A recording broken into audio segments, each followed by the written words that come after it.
이제 마르크스가 리프크네프트를 포섭을 했고, 그다음에 이제 리프크네프트가 독일에 가서 포섭한 현장 노동자 출신의 지도자가 베벨입니다. 베벨은 이제 크로에이션의 하사관의 아들로 태어났습니다. 막스나 리프크네프트와 달리 이 민중 출신이라고 볼 수가 있겠죠.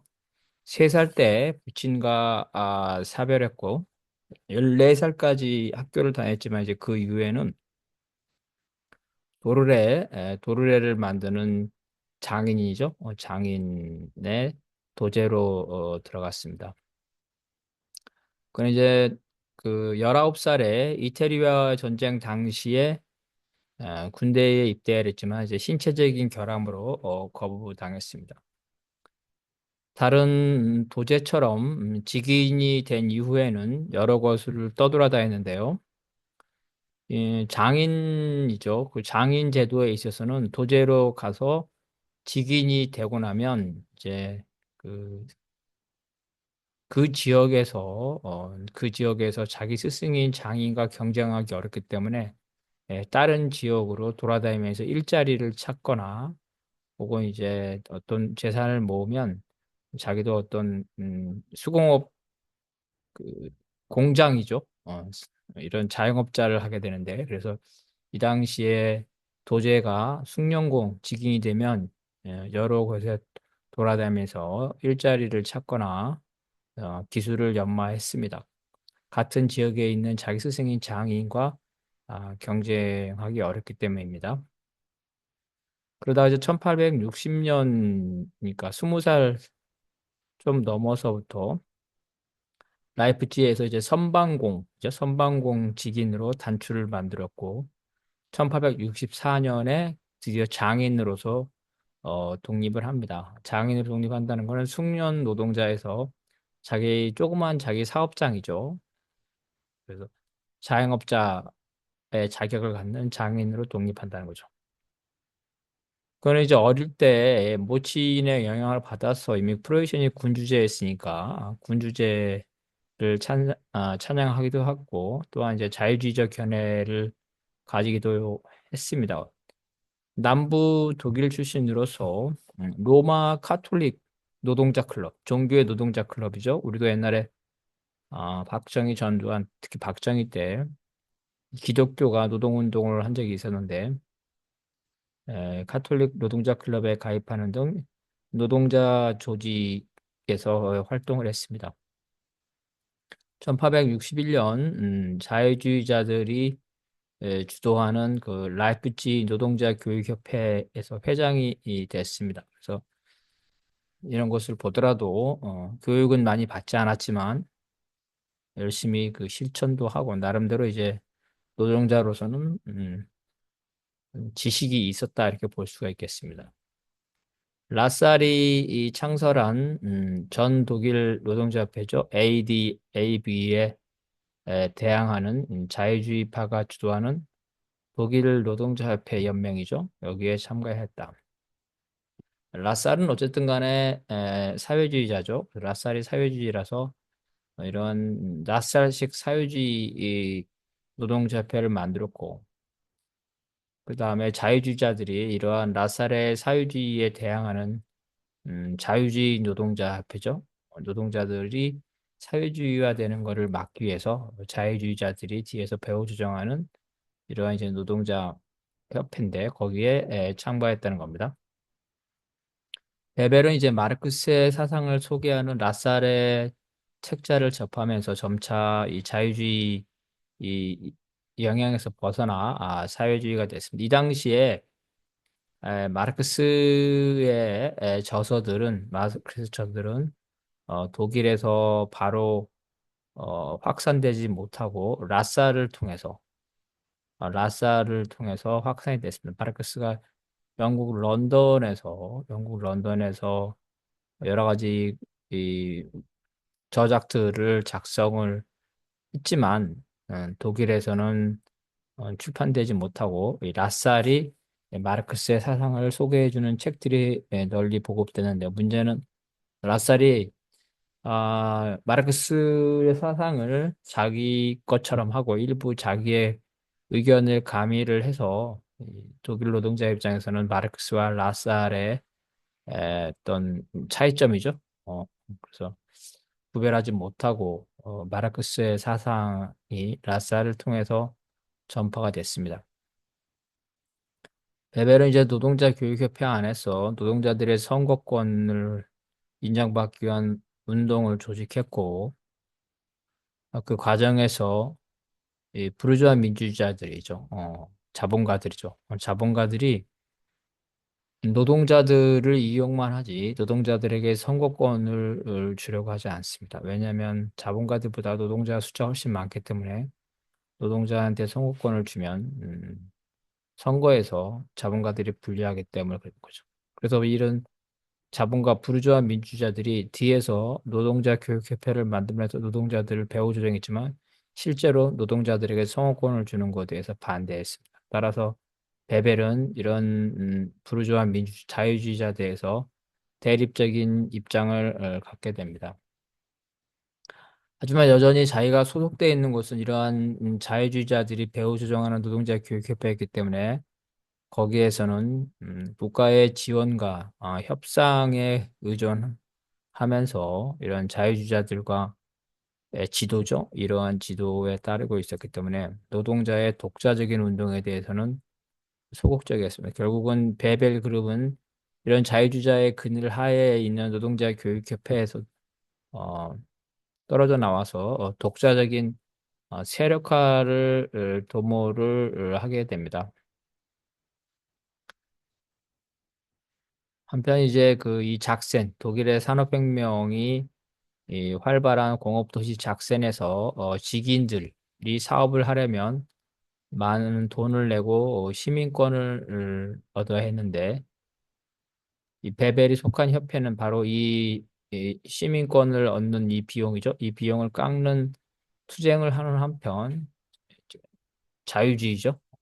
노동자와 시민의 권리를 확보하는 헌법 제정 운동도 전개했습니다. 베벨은 이 협회의 대표로서 지역 대표로서 각 전 지역의 대표자들이 모인 전국 대회죠.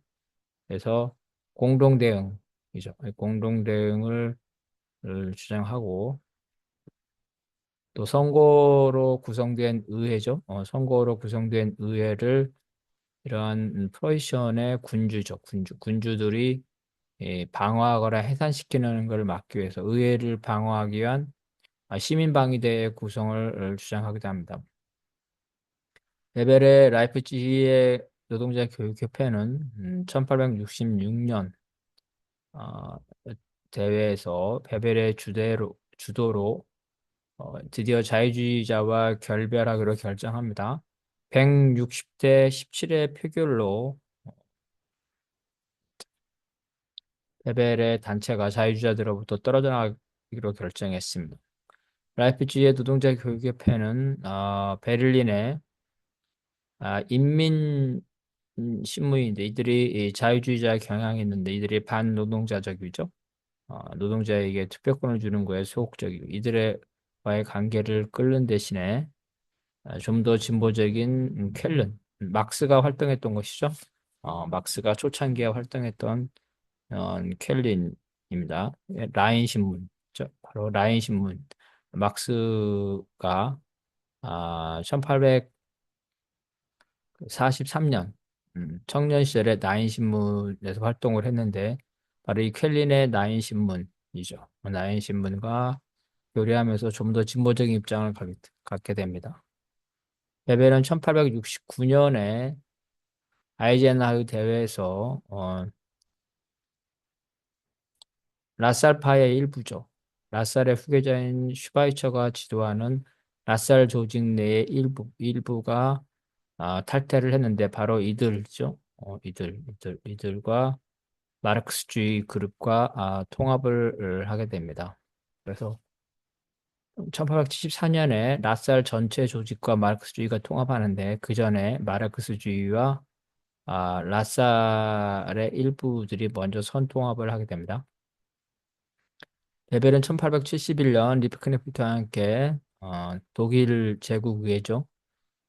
인민당이라고 그러죠. 인민당 의원에 선출이 돼서 1881년까지 역임하고 다시 1883년에서 1913년까지 의원을 역임했으니까 의원이 역임한 게 몇 년입니까? 10년에서 거의 20년 동안 의원을 역임을 한 겁니다. 노동자 출신으로서.